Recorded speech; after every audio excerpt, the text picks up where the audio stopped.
Monday night edition of the Crash the Pond podcast. Welcome back, everyone. The season, is it officially underway? Does rookie camp count? Does the rookie faceoff count?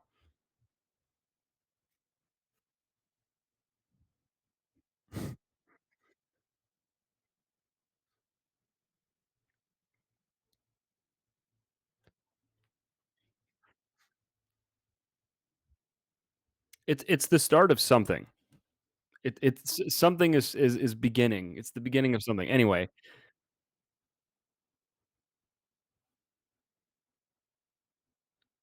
what? Okay. Well,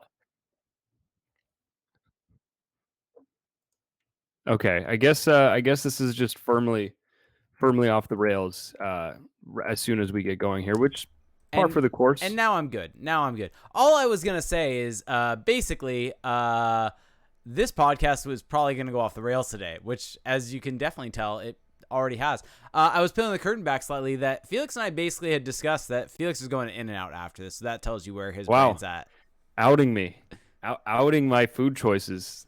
Thank you. Yeah. Hey, I'm proud. I'm proud of my I decision. mean, you should I'm be. proud of. I'm not shaming you. This is not shame in any Uh, way. It was just peeling the curtain back of where we're at, and also this ties in well with our ad read today.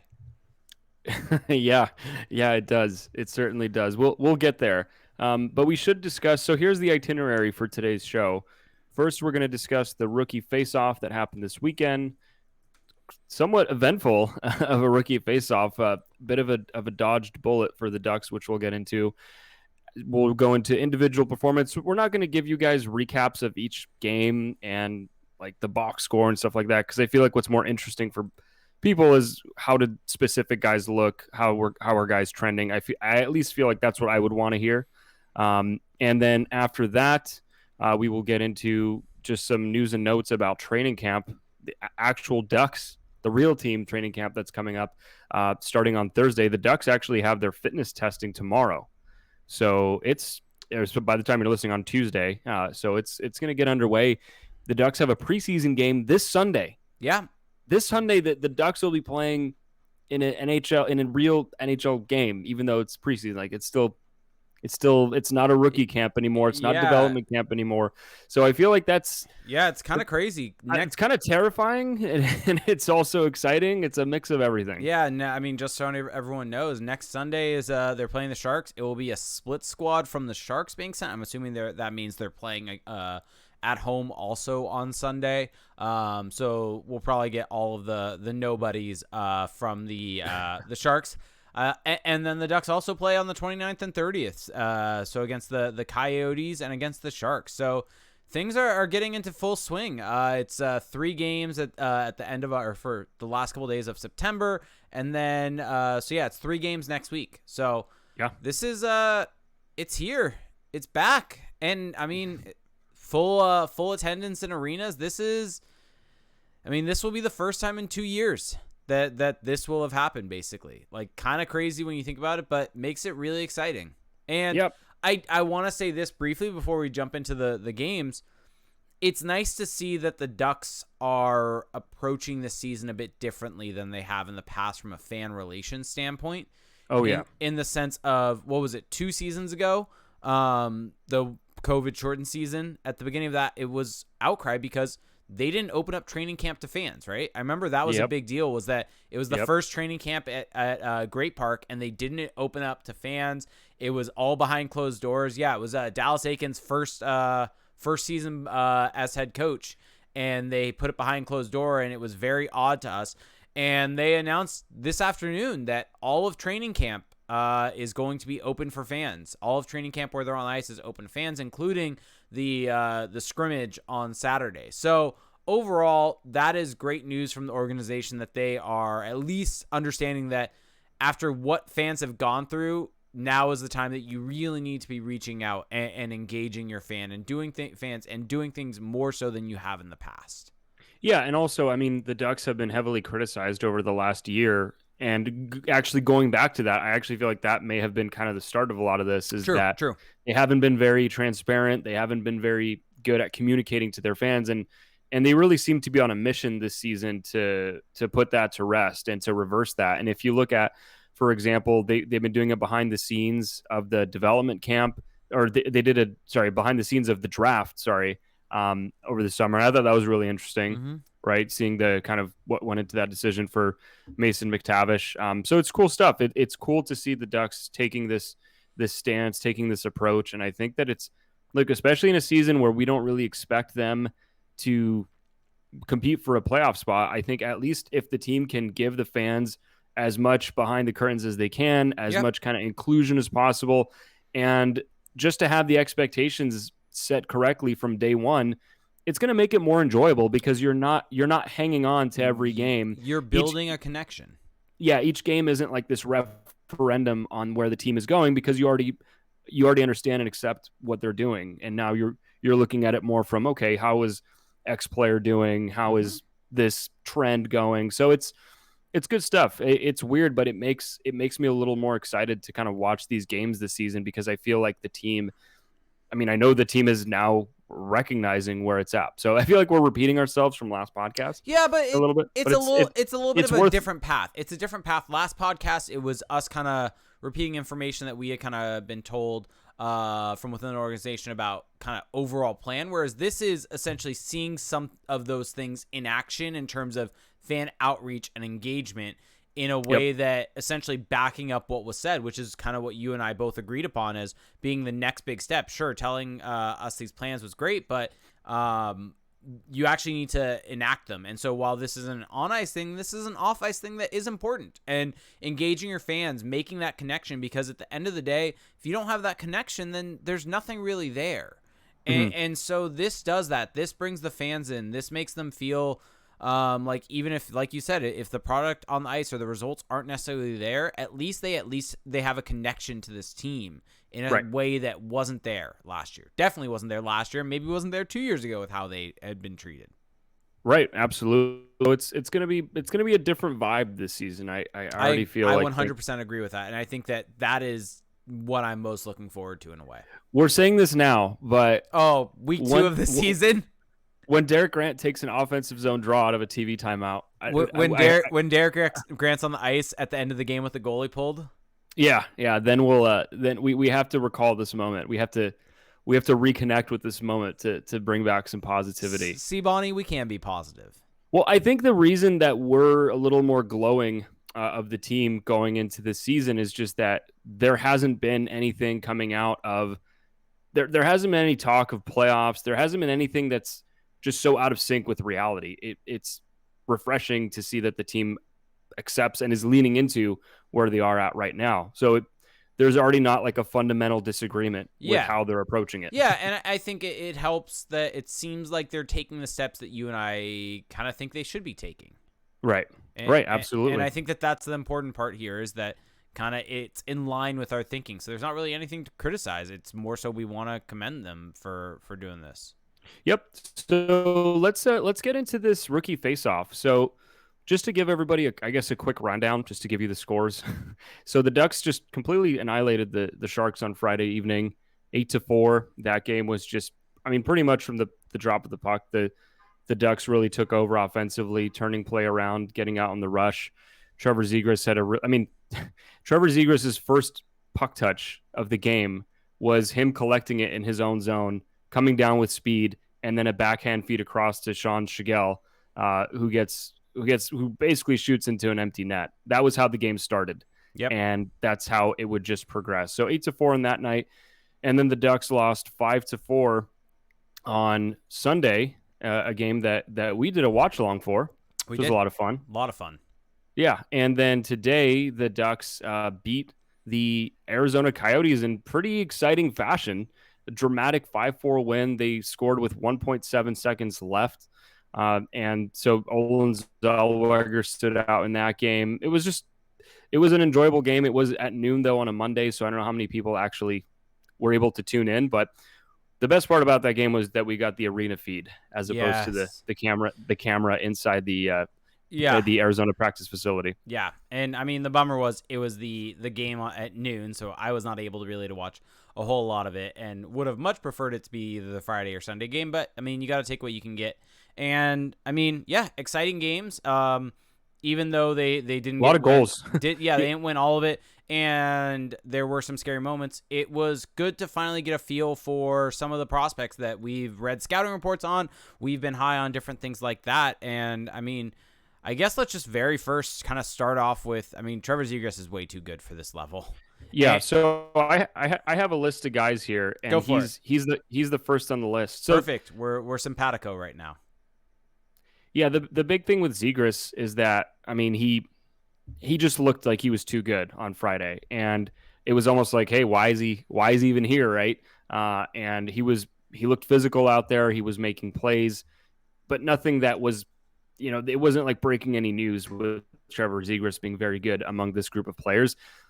The most noteworthy moment for Zegras came actually on Sunday right at the beginning of the Colorado game, and a scary moment at that. Took a slash in the back of the leg in that opening frame, and was held out the rest of the game. Looked like he was in pain, laying on the ice. He had to be helped off. The team said that he was held out due to precautionary reasons and that he was quote unquote feeling fine. So it was, in those moments where we didn't know what the status, what the nature of the injury was, there was a little bit of a kind of seeing your life flash before your eyes a little bit there. Yeah, it definitely was. I mean, that was the potential worst case scenario of sending him to a tournament like this. You're sending him to a tournament where it's a lot of guys that are either going to be going back to CHL, a lot of guys that are going to be in the AHL, and maybe even some guys in the ECHL. And as it turns out, I believe it was Boucher on Colorado that ended up slashing him in the back of the leg, and he was an ECHLer last year. And so he's out there trying to play physical, make a name for himself, and essentially you have the best, he's on the ice with the best player, potentially in the tournament, definitely on the Ducks team, and is trying to make it known that he's there and slashes him in the back of the leg. And it's a dirty play. Like, at the end of the day, it's a dirty play. It's no business being in the game, but that's what happens in these tournaments. And now you and I went back and forth a little bit on this during our watch along specifically, and I think it was a really good conversation about, well, is there a difference between this and a preseason game? Right. And so if there isn't, which I kind of originally didn't think, but I think as time went on, I do kind of agree with, then this could have happened no matter what, whether it was a regular game, whether it was a preseason game, whether it was a rookie tournament or wherever it was. And so it's just things happen. And right. it's more so a bad situation, because that same guy, Boucher, could be playing for Colorado in one of the preseason games. There are those types of guys in those games that also could be looking to make a name for themselves. And so from that perspective, I don't know if you can necessarily look at this as being, well, shame on the Ducks for sending him to this tournament, and this is what was definitely going to happen. I think you are opening yourself up to that risk, definitely. Mm-hmm. But at the end of the day, I don't think it's worth spending too much time on, because luckily he's not hurt. Right. And also, if this was a season where the Ducks had legitimate playoff aspirations and every game, every 2 points counts, I think that sending him to a tournament like this doesn't make a ton of sense, because you want to get the most you can out of him in the regular season and build him up for that. And if he gets hurt during something like this where there's nothing on the line, really, that's a huge blow. But the Ducks that's not where they are. And so get him as much experience as you can. Let him grow with that group of prospects that, I mean, as Dallas Aikens was talking about when we were at camp a couple weeks ago, these are some of the guys that they'll be playing with once they all make the NHL. So it's, I can't look back on that and think this was a bad decision to bring him or anything like that. I think it's just, there's always a risk. Turns out hockey's a dangerous sport. Yeah.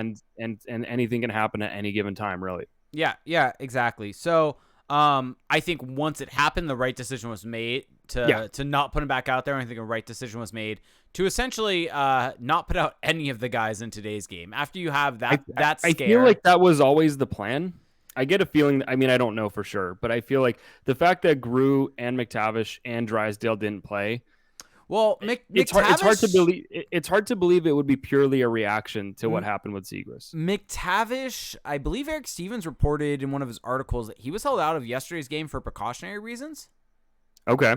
So yeah, I haven't read that. Yeah, I mean, don't quote me on that. I don't have for sure information on that, but I think I saw that and may have heard someone say that at some point. So, But I think at the end of the day, But that's what they're officially calling it, regardless, yeah, right? yeah, Even if yeah. yeah, So I think at the end of the day, though, for the Ducks from this tournament, they saw everything they needed in that first game from those guys.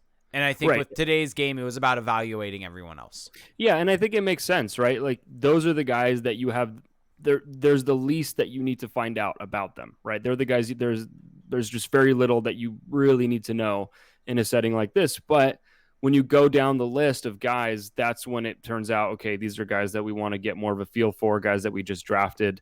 Yep. So let's go down the list here. Let's talk about Jamie Drysdale. Um, so with Jamie Drysdale, it was another one of those things where I was a little surprised to see his name on the list of players. To be honest with you, I did not expect the Ducks to send him or Zegras to this tournament.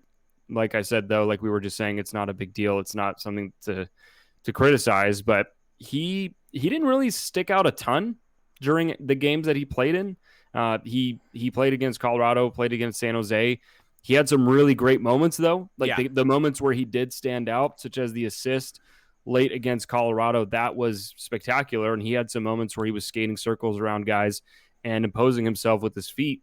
But I thought he was just kind of quietly effective. You know, Yep. didn't play poorly or anything like that. But I didn't feel this big need to have a takeaways on him because Yeah. I know what to expect a little bit. That's kind of where I'm at also with him, but I think that kind of goes in line with his game. I mean, he can turn it on when he needs to and really skate and is very, very effective in the offensive zone. There were a couple times where he was just kind of had the puck on a stick and no one could get it off of him. And like you said, at the end of the Colorado game, he was really effective with setting up some goals there for the Ducks.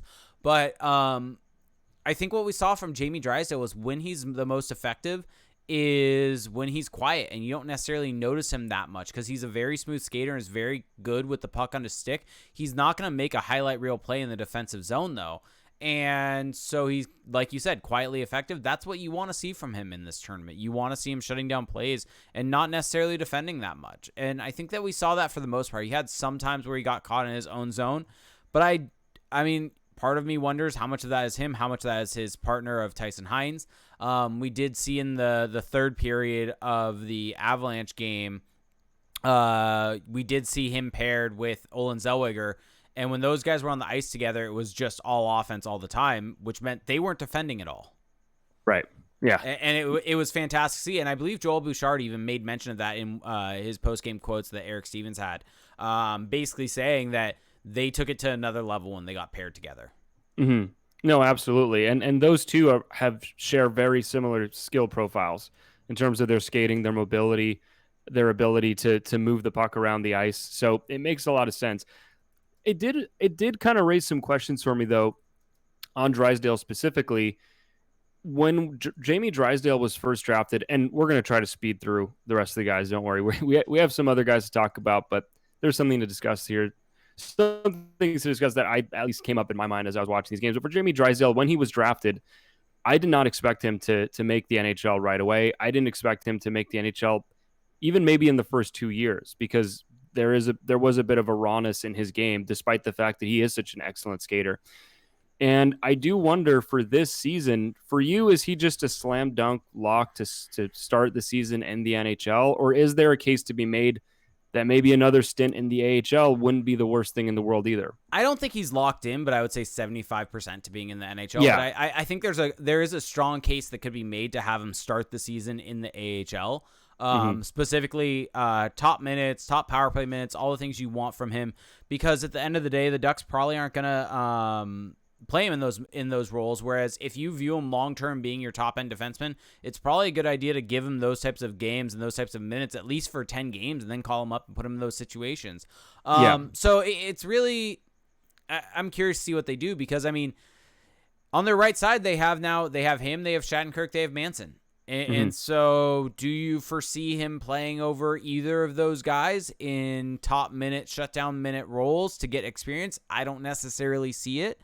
So I think there's a case that could be made, but I think kind of with the impression that he made last year on the Ducks franchise, what he's done in this tournament, where he's at as a player, I think it's more likely than not that he starts the season with the Ducks, especially with the fact that they didn't go out and get another right-hand shot defenseman.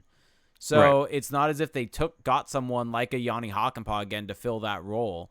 So it seems as if they're basically penciling him into that spot. Mhm.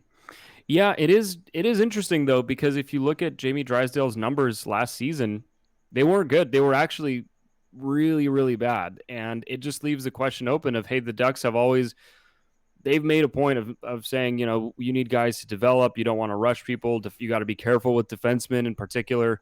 And if you look at Drysdale's numbers, he was terrible. There's the whole thing of him being terrible next to Josh Manson.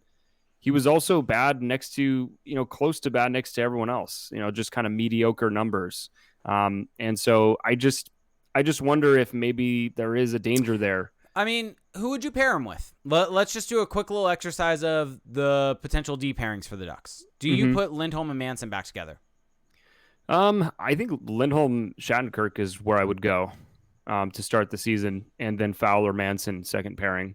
Yeah, and our good friend John is saying Brogren Rafferty shoots right. No, stop, John. I love you, but no. I think that those are the four, though, for your top four. I think it makes sense. And I think Jamie Drysdale really needs to be in a sheltered third pairing role. I think that with Jacob Larson, though. Well, yeah, then that means you're not sheltered anymore. But yeah, there's my point. But the point is that I just don't know. I'm a little concerned that maybe they're fast tracking him and that there's just not enough evidence to support this decision. Now, of course, at the age where he's in theory getting better every year. So he could make a jump and this could all be totally a moot point. But it's just something to monitor. It's just something to look out for because I think he has a ton of potential. I think that he has the skill to become a legit top pairing defenseman, but you also don't want to try to get too much too early. Like the Ducks have to be thinking long game with him. Do you think there's potential where he just basically outperforms everyone? He is the top pairing right hand shot defenseman for this team this year. Well, that's the other thing. That's the other kind of double-edged sword here is that if he does that, it means he's probably playing well. But if you look at maybe how Josh Manson played last season, right? That's maybe not the stiffest of competition. Beating out Kevin Shattenkirk would be impressive. I mean, they were having, I don't know. I just feel like the Ducks coaching staff doesn't love Shattenkirk. I know you and I both think that penalties will drive coaches crazy. Yeah, I mean, I could see us getting a Lindholm Drysdale pairing. That would be fun. That would be interesting. Yeah. And I mean, at that point, it's the ultimate litmus test because we talked so much about how Drysdale is kind of the victim of circumstance, and I definitely think there's a case for that. But now you've got Hampus Lindholm, so you should do well next to him. Yep. I mean, I think if you really want to see what you have in Jamie Drysdale, I think you go ahead and do that. I think give him a real partner. Give him a partner where he can be on his natural side. So give him Cam Fowler or Hampus Lindholm. Yeah, and just see where it goes. And look, if there's nothing wrong with starting him in the NHL to for the beginning of the season, and then going from there and then adjusting. I hope that they don't force it. Yeah, is what I'm trying to say. Yeah. Okay. Let's try to blow through the rest of this list here. Yeah. Let's do it. Mason McTavish. I mean, we only saw one game. He had a beautiful one-timer power play goal against San Jose, and it was a pass from out wide from Trevor Zegras. He was along the blue line, basically on the left side, basically right along the boards, and Zegras just zipped it across. But it's a lot of ground to cover. It's a lot of ice to cover, and McTavish kind of showed you the power of his shot there because when the pass is coming out from that wide, that gives the goalie more time to get across and get set. And you need to put some extra power on that shot. And McTavish just hammered it home. And that was a really nice play. And I thought just overall, he met expectation, won his battles. It is somewhat noteworthy that he only did play in one game, which as the Ducks commentary crew over the weekend did I would say a poor job of hiding. Like, maybe he'll make the team. Maybe he has it, and maybe that's why the Ducks didn't want to push him too hard in this tournament because they want to see what he can do in the main camp with the big boys. Yeah, so, I mean, he looked good. He looked really good. I mean, how did this impact your view of him going into main camp? It didn't really do much. It didn't really change anything. I think that he's got an NHL frame. I think that he has qualities like his skating ability, which is kind of underrated. His game and transition's really good. Yeah, like I think again, the Ducks have a crap ton of centers, so it's hard for me to see how he makes it, but I know that there's a lot of, I guess, push for him. And we're going to talk about another guy I very mean, if the soon here who Ducks has a place. ended up rolling out as their centers for opening night of Zegras, Getzlaf, McTavish, Lundestrom, Yeah. that is probably their best 4 centers, potentially. Well, I mean, we don't know how McTavish will look in the NHL No, yet. but that's I why I mean, said Adam Henrique no, is that, still well, in existence. I'm assuming Henrique's a winger at this point with the fact that they just don't want to play him at center and they're not in love with him. So that's where I'm at least. I'm not considering Henrique in that mix. I'm thinking Sam Steele. I'm thinking Derek Grant. Oh, yeah. Those guys. I think that's the best 4 centers you can have. If that's who McTavish has to Groulx. beat out, then I like his chances. And Bo Groulx also, but yeah. Well, this is where it gets interesting. So, yeah, Bo Groulx. I mean, he, again, also played in only one game. Did he play on Saturday or Sunday? He played on Sunday.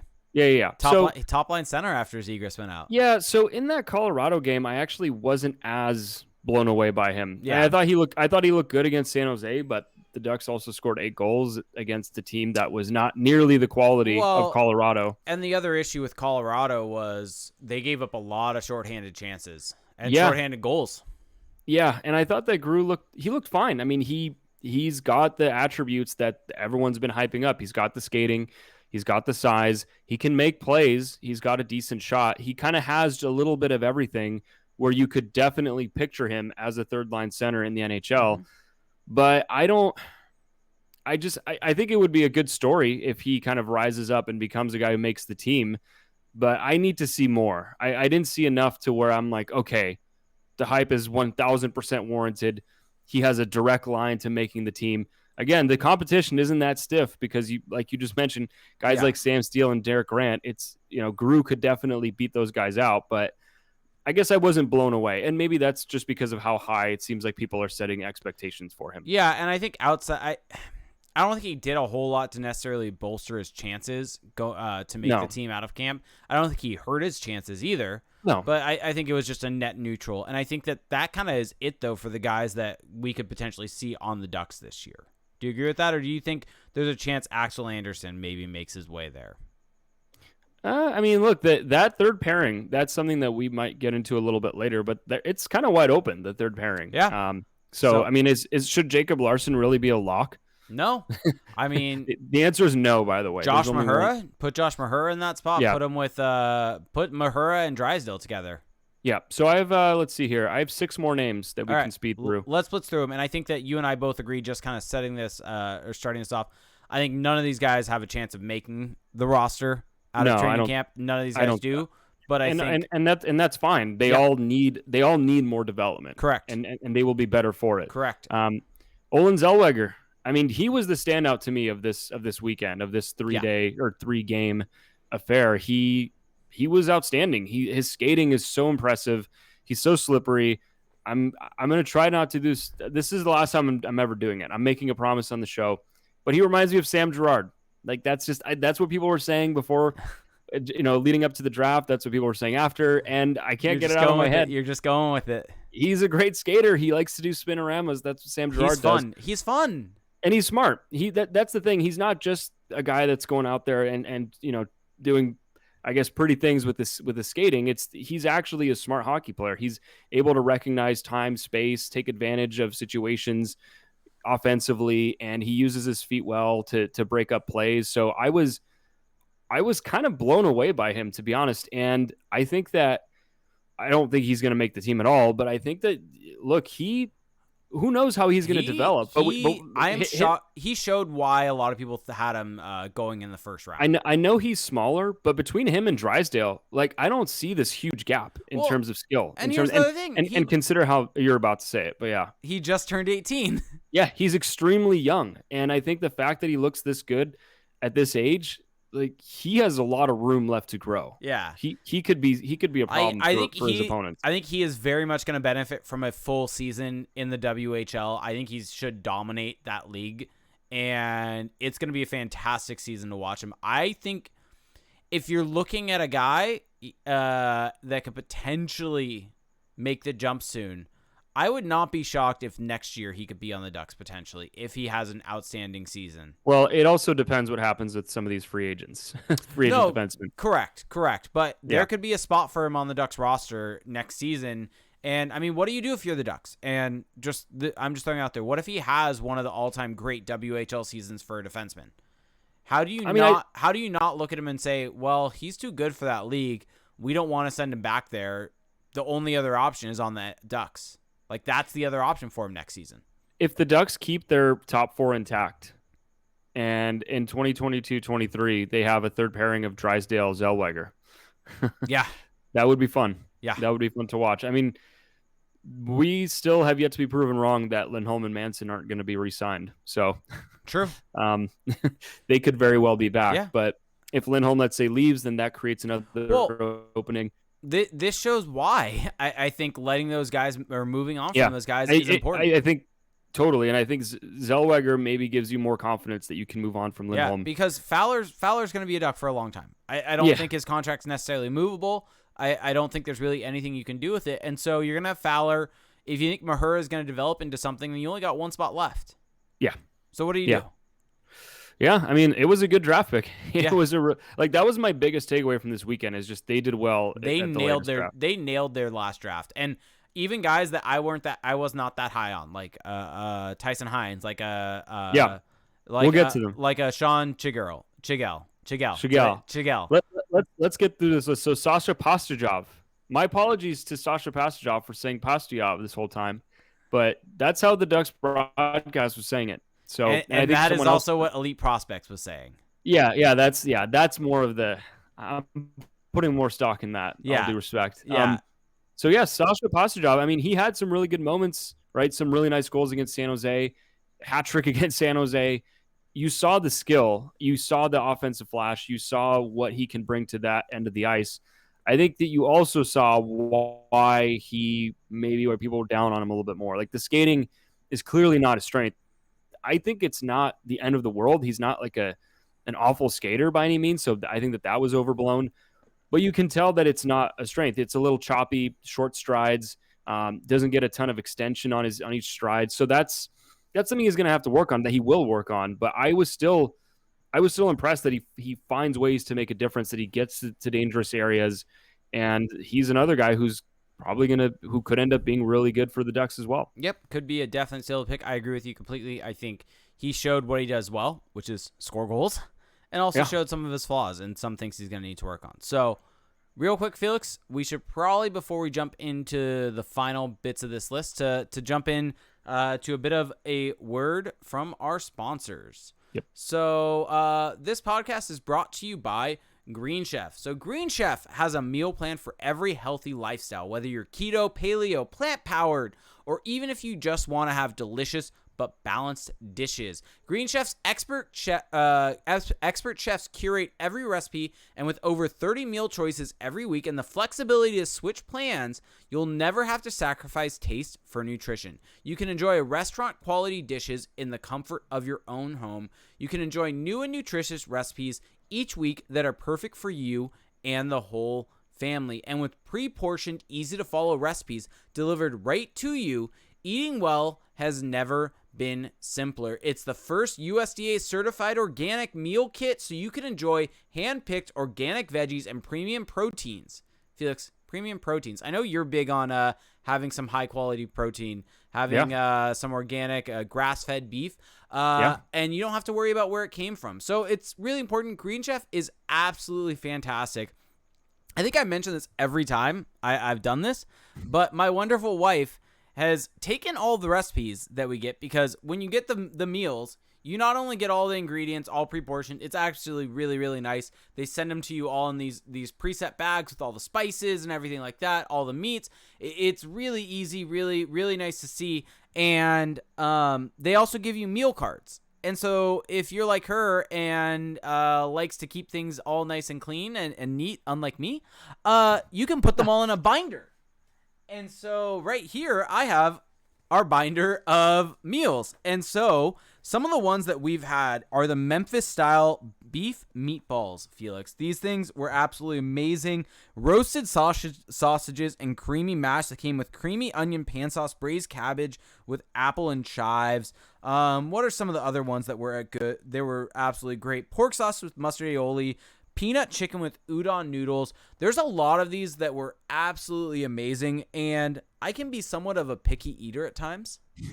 You don't say. Felix You don't knows say. this. Felix knows this. I've liked every meal, absolutely every meal.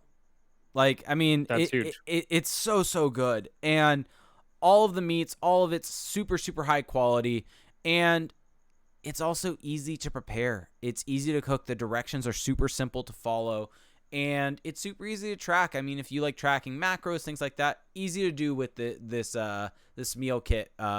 So you can go to greenchef.com/CTP100. That's like Crash the Pond, CTP, and then 100, like $100. And use the code CTP100 to get 100% off, including free shipping. Once again, that's greenchef.com/CTP100 and use the code CTP100 to get $100 off, including free shipping.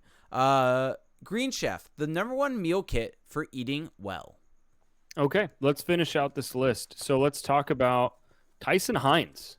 This was a pick that at the time where the Ducks made the selection, I was not really, I guess, not fully understanding. Maybe I was leaning too much into my armchair draft expert. They, I think, traded up to get him. They traded next year's third for Montreal's third this year. Yeah, so they got him in the 3rd round, and he is a guy who you can see how an NHL team would project him as an NHL player. He's got good size. He's 6'3". He's got a long reach as a defenseman. He's very mobile, moves around well. Didn't put up maybe elite offensive numbers, but also, when he got traded to Rimouski last season, he had 15 points in 23 games. So he's got a little bit of that to him as well. And I thought in this tournament, he just played a really sound game as a defenseman, shutting down plays, shutting down rushes, using his reach to his advantage, moving the puck up ice, making the simple play. So another possibly, gem in the later rounds for the Ducks. And I don't know how much it'll translate. This is all just purely theoretical right now, but I was pleasantly surprised by him. Yeah, the thing that stuck out to me was a lot of what I read about him was it almost seemed like he was a big body defenseman that they were a fan of because of the physicality that he had. But he's more than that. He's got it all. Yeah. And so that was, I think, what ended up impressing me the most was he used not just his size. That's not what really stood out to me. What stood out to me was he used the length that he has, his ability to use his reach to break up plays. There was one play in particular, and now granted, you don't want to read into one play too much over the course of a tournament, but where essentially Drysdale got caught on the wrong side of a guy, and he was caught back defending a one-on-one, and was able to reach around him and use that long reach to be able to break up the play. And it was really, really impressive. Something that really stuck out to me as being a really smart play and utilizing his size in a way that was very beneficial to him. Yep, and he skates well. That's another big thing for NHL defensemen nowadays. So, look, add his name to the list. The Ducks have this little group now of defensemen that's clearly the next wave with Ian Moore, Jackson Lacombe, Henry Thrun. Yeah. They've got guys, and they probably won't all pan out. That's just how these things work, but that's how you build up a system. And right? you can eventually move some of them also if you want to. And this is why we talk about, we were just talking about the fact of what happens with Zellweger if he plays well. At some point in time, there needs to be a spot for Thrun. There needs to be a spot for Lacombe if they pan out.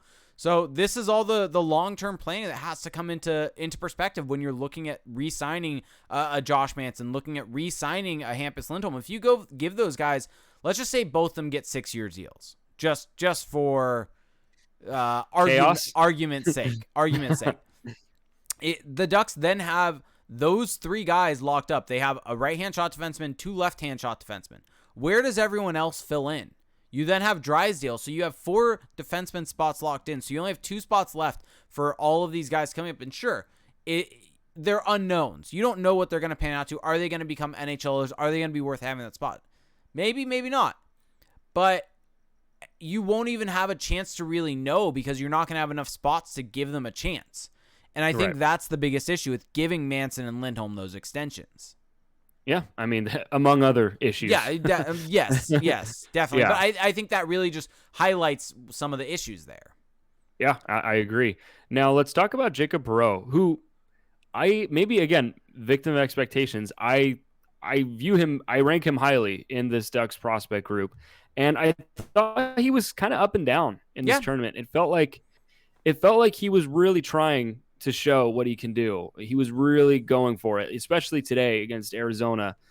Man, there were some plays where he was that guy, the guy who just kind of doesn't pass anyone and tries to do it all on his own. He had a couple plays like that, and that's fine. He has the skill to get away with it, Mm-hmm. but maybe forcing the issue a little too much, especially today. I think that he kind of sensed an opportunity with a bunch of guys out.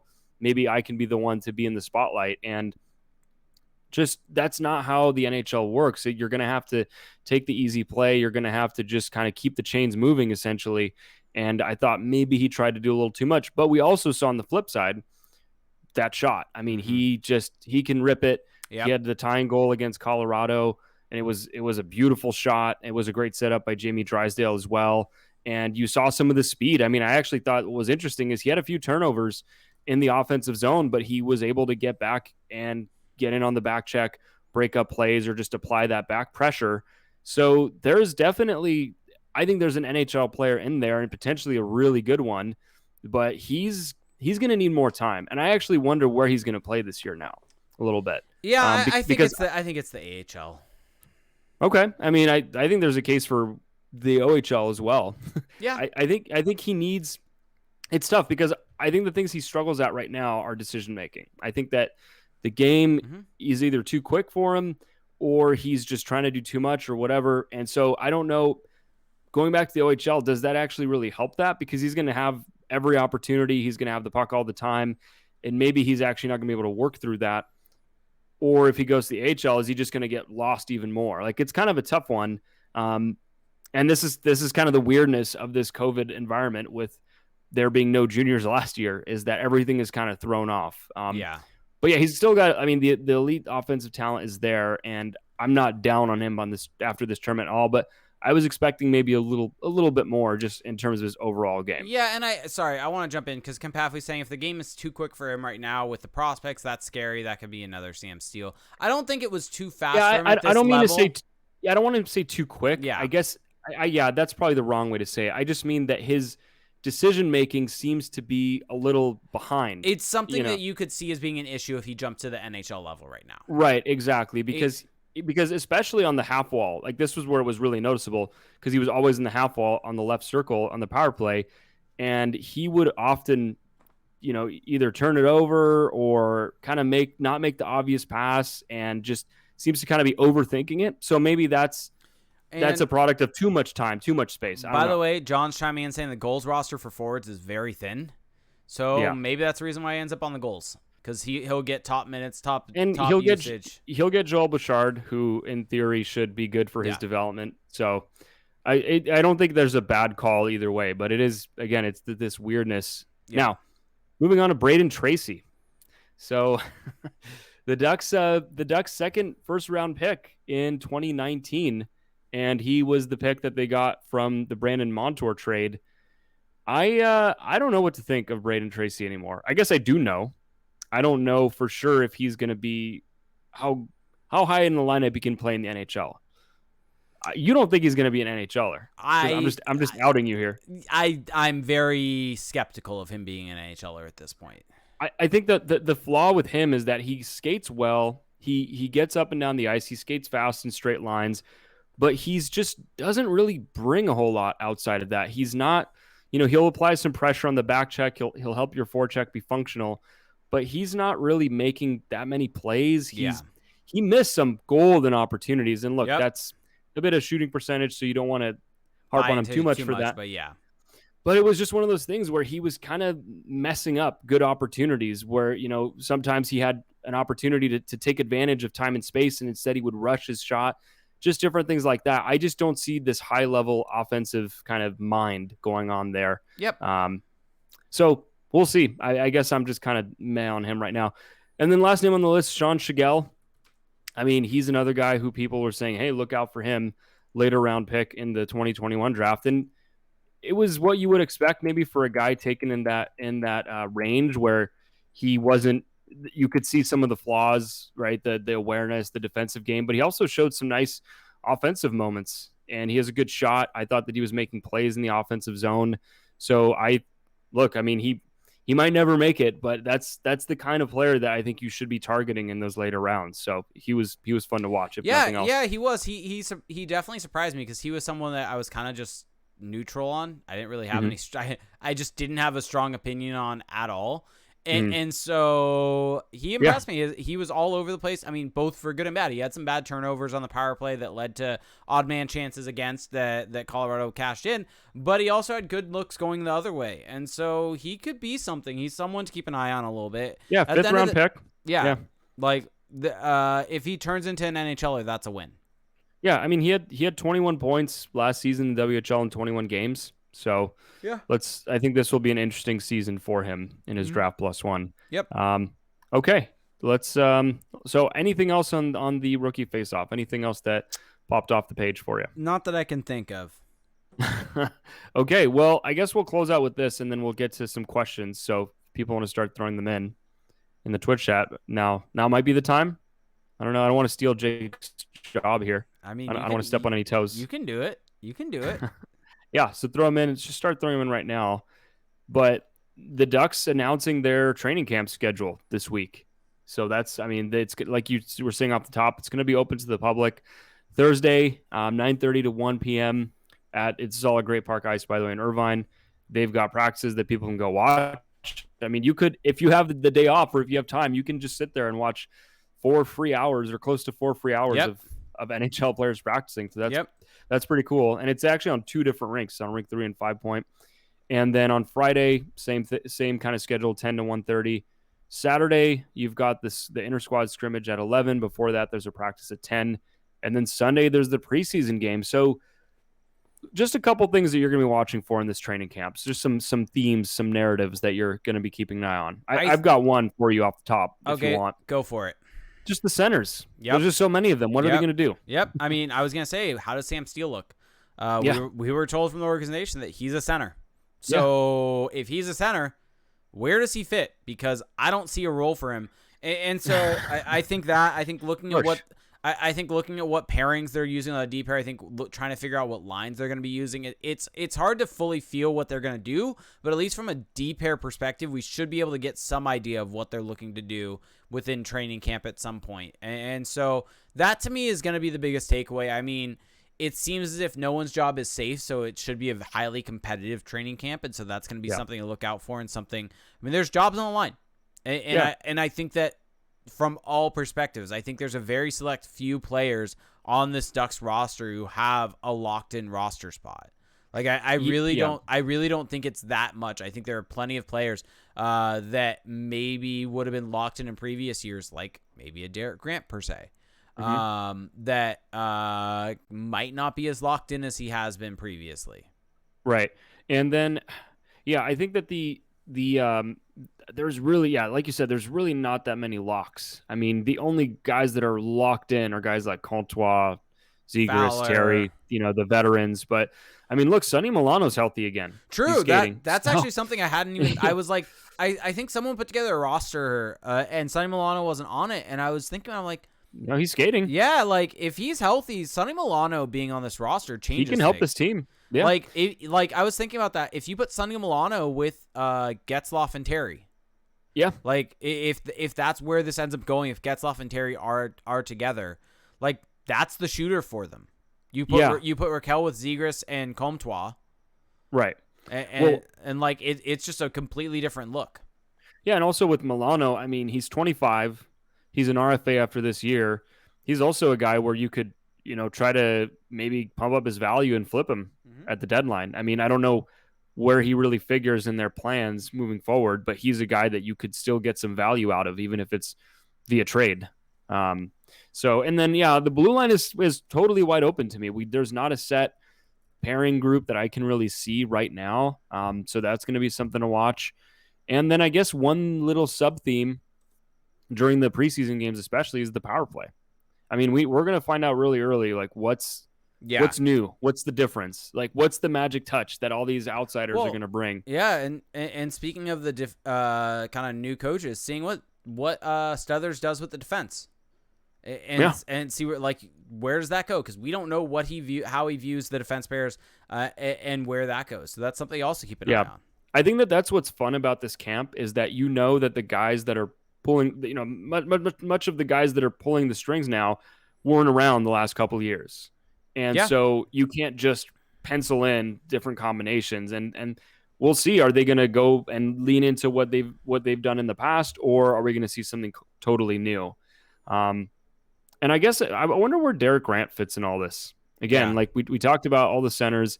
Are the coaches just going to fall in love with him from day one?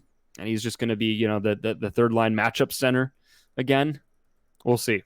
But yeah, keep an eye. It's going to be fun. It's going to be fun to have hockey in our lives again. Yep. So time for some questions.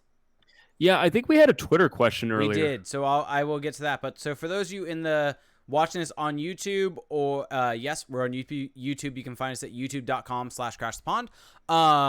And please subscribe videos on there. It really helps out a lot. We're starting to get more viewership on there, building up more comments on there. It helps out a lot. And so, or on your favorite podcast services, want to direct you all to our Twitch stream, twitch.tv/crashthepond, where we do a live stream of the show each and every time. You can catch us live, interact with us live. It's a really fun and good time.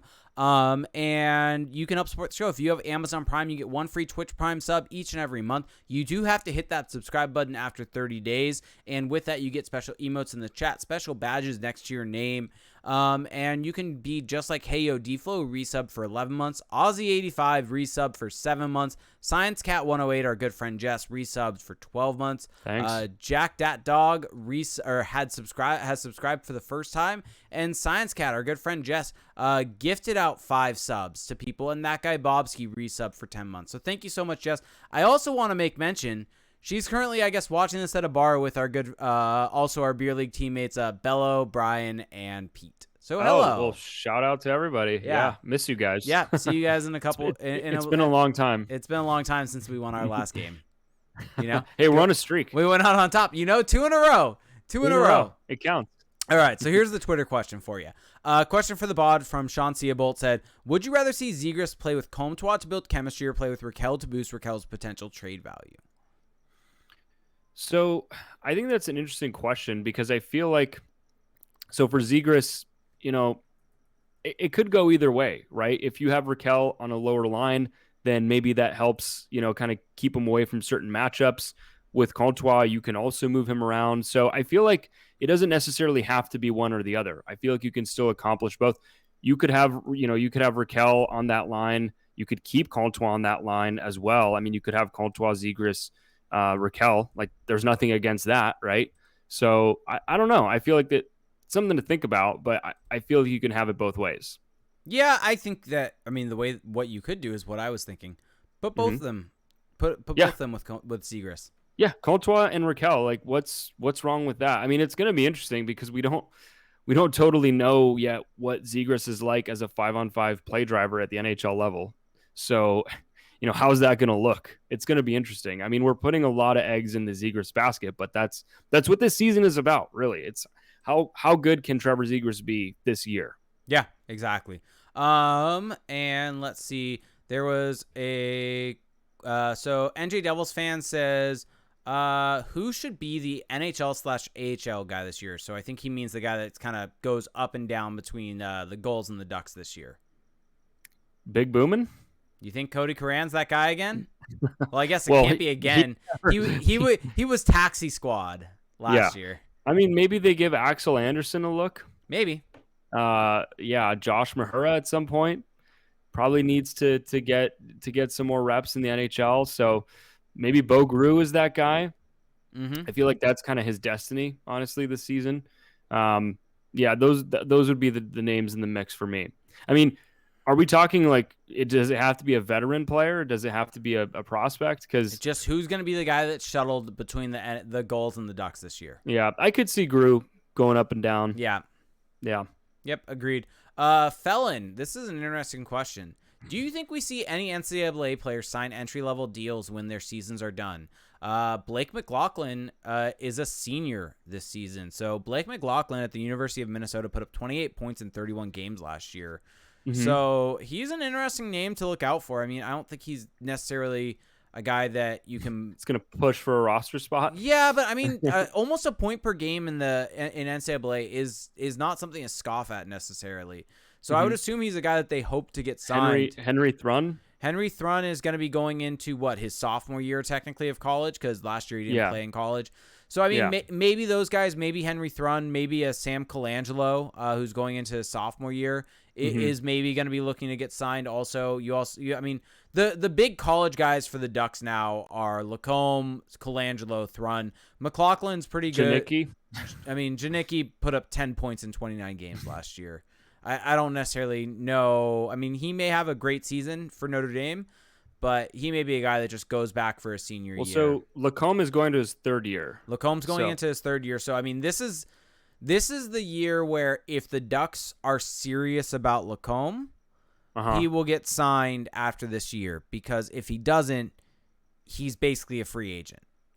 Yeah, you've had a good track record on predicting these things. Yeah, I don't see Lacombe as a guy that necessarily you sign and burn a year like they did with Terry. No. He's not as high profile as Terry was at that point in time. I think people may also probably don't want him to go that path either. People may forget the year that, like, the reason why I predicted that with Terry was he was on the Olympic team. Like, he was a very, like... Well, okay. No. The year without NHL. I know, but that goes to show you where kind of with guys outside of the NHL, where his stock was. Yeah. And where he was viewed at. And he had just had a great World Juniors. He had a great college season, and basically said he went back to college for his junior season with the intent of playing in the Olympics. That was the reason why he did that. And so... I don't necessarily see Lacombe in that same situation. No. So I could see him getting signed after the season, though, and going to the goals on an ATO at the end of the year, and then being signed in the offseason.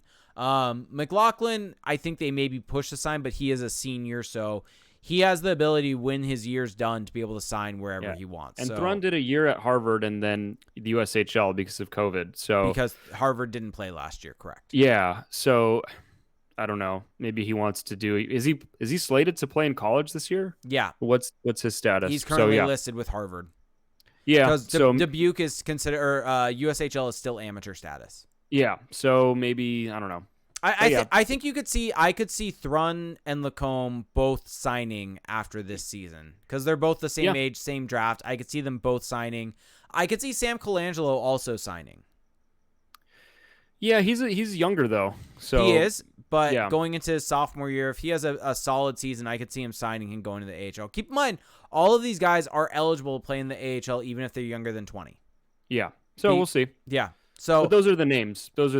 Yeah, exactly. I feel like that was our most niche Ducks convo right there. Sure, but it's a good one. It is good. Yeah, it's good to think about.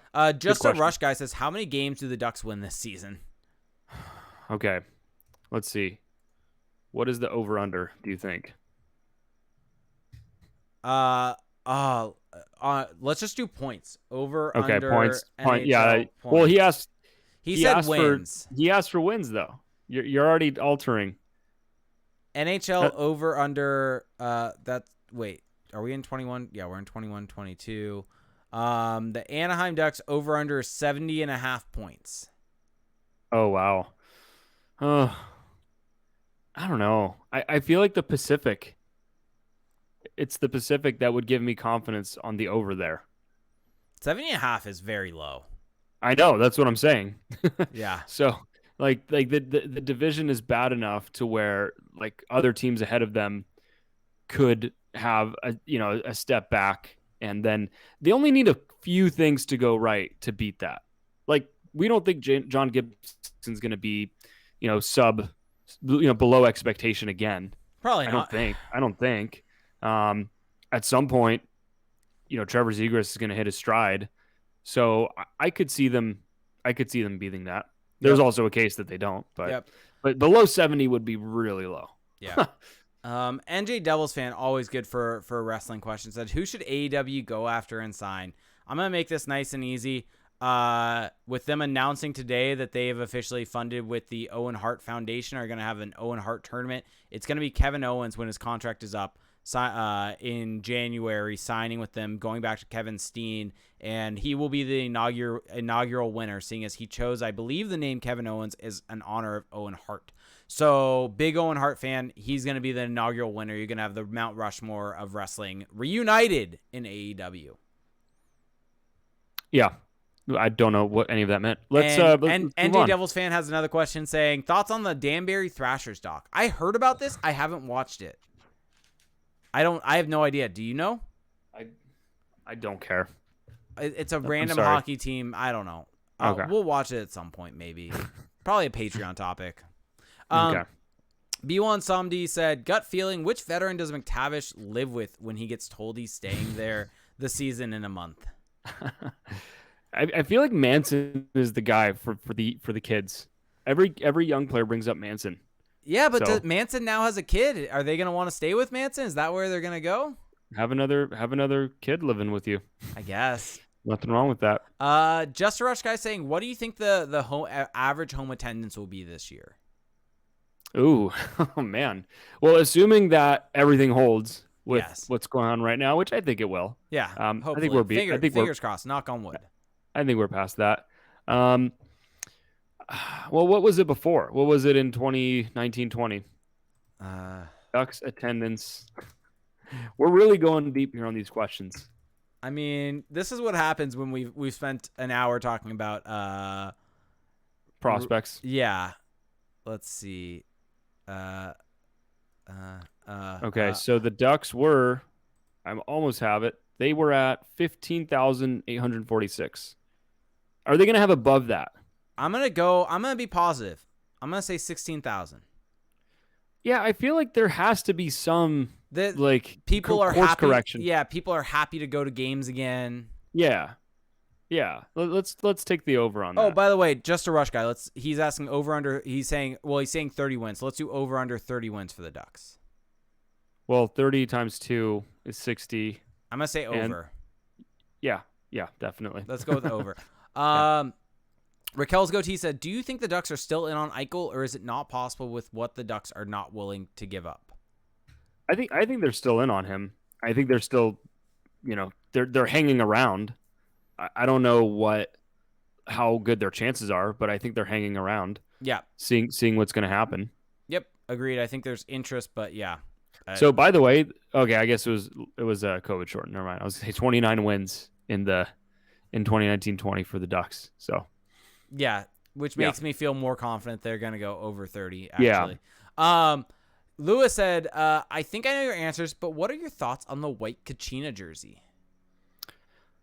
I was just going to say 18-19 Ducks at 35 wins, and that was the Carlisle, just Armageddon. The white Kachinas, I mean, they're fine. They're cool, I guess. I don't really have, I don't know. I didn't mind the Coyotes' previous look. I guess that's maybe not a popular take, but I definitely think that the white Kachina is better than the black one. The logo pops more. Yeah, that's fair. They're both very good. They are some of the best jerseys in the league, I think. I'm very excited that I am actually going to be going to a game in Philadelphia and see the Flyers play the Coyotes. So I get to see the white Kachina jerseys in person. The white Kachina, at least you're getting the better version of the two. Yeah, exactly. That's going to be a solid jersey matchup. The Flyers home jersey versus the white Kachina. I will say though that these jerseys make me like it's just a random night and the Ducks or Canadians aren't on, or it's after one of those games is over. You're more likely to watch them now. And I'm on, I guess, ESPN Plus now. What would have been NHL TV. Great. I'm more likely to watch their game now because of these jerseys. Yeah. How nice is it that it's all ESPN Plus now? Like, that is actually, for me as someone who already had ESPN Plus, it helps consolidate. It makes life so much better. Let's see. Question from Bonnie: does Mahura spend more time with the Ducks than the Goals this year, or does he get traded? Here's the issue with Josh Mahura: he's not waiver exempt anymore. Yeah, which is going to make this go one way or the other, where he's just not going to get time in the NHL, or he's going to manage to carve out a spot. Or he's not going to be able to or he's going to be claimed on waivers is the other option. Yeah. Yeah, that's the third door. Yeah. I think this year the bet would be that he spends more time in the AHL, and just judging by his contract structure, the plan seems to be next year he makes the jump. Yep. I don't know. Yeah, I mean, maybe they try to slide him through waivers when everyone else gets slid through. You'd think he'd be able to outshine Jacob Larson. You'd hope. But I really hope, if nothing else, that the Ducks, the new guys that come in among the coaching staff, tell Dallas Eakins, hey, this Larson guy, he ain't it. There you go. There's your hope for Southers. All right, let's hit two more questions. Which prospects from the other teams impressed you the most? I'm leaving this to you. You were able to watch more of the tournament than I was. Which prospects impressed me the most? From the other teams. I can't say that I really honed in on the other teams that much. Agreed. I mean, look, the guys in Colorado, Newhook, I thought that Jean-Luc Foudy, actually, there's your name, Foudy on Colorado. Yeah. I mean, the whole talk of him going to the draft was the skating, and man, he can move. He can make things happen. He's so slippery out there. So he's probably the one that impressed me the most. William Eklund looked fine for the Sharks. I wasn't really blown away by him, though. I mean, he's kind of on an island on that. He was on an island on that squad because there's just no other talent, really, and he was playing the Ducks.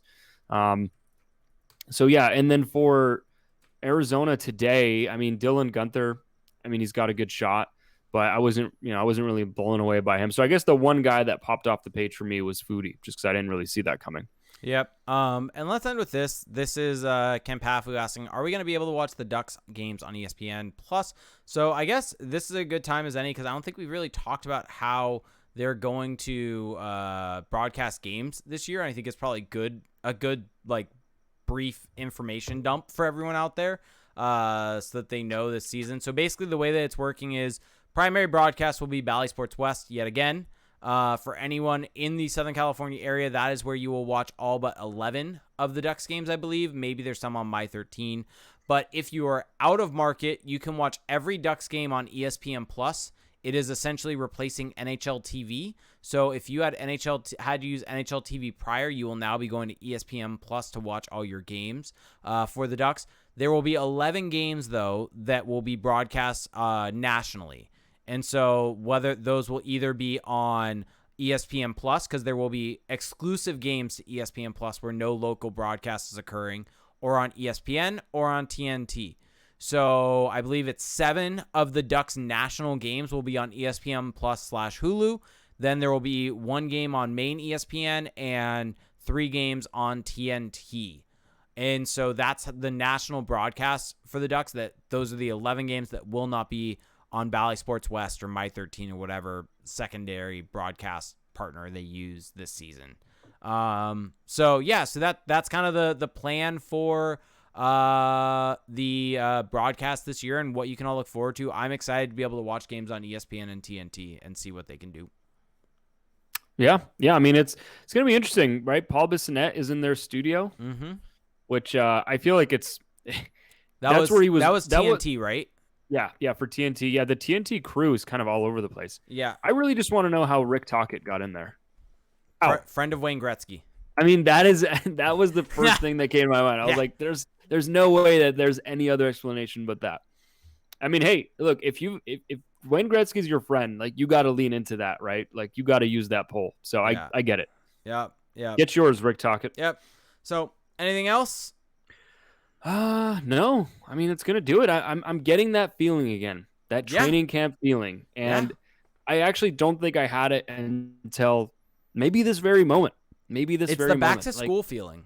It's the back to school feeling. It will surely wear off in about 2 weeks when the Ducks are Jacob Larson's on the ice with a lead for the Ducks with the other team's goalie pulled and Nathan McKinnon's out there against them. Are you ready to be hurt again, Jake? I'm always ready to be hurt, Felix. Always ready. Yeah, well, it's fun. It's I feel like this is the season where we hit our stride.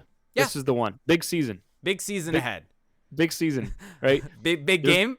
There's a running joke in our beer league team that I say big game before every game. I don't know if joke's the right word as much as it is you just say it before every game. Yeah, I just say big game because you know what? It is a big game, and it's a big season for the pod. I'm excited to have everybody on board. If you're new, if you've been around, if you're a veteran, everyone's aboard. We're going full speed. We're attacking this thing. Yeah, yeah. We'll It's gonna be all fun. we'll all crash the pond together. Yes, exactly. I actually was explaining to someone the name origin over the Yeah, weekend of Crash the Pond. it's a good term. You came up with it. I To did your credit. in To your my dad's credit. car leaving the Honda Center. Wow. Wow. Yeah, I wonder what made that just pop into your head. We'll never know. I legitimately don't know. Don't remember. The apple falling on your head Yeah, moment. exactly. Okay. Well, as we wrap this thing up, I'm going to give you a few ways here, folks, to support our show. If you enjoyed what we did here today, the number one way to support us is at patreon.com/crashthepond. So there's 3 tiers of pledges. So for $1 a month, you get access to our patrons only Discord chat, which is a lot of fun. I've been really back in the mix, I like to think, the last couple weeks. And we've got a lot of great chat in there.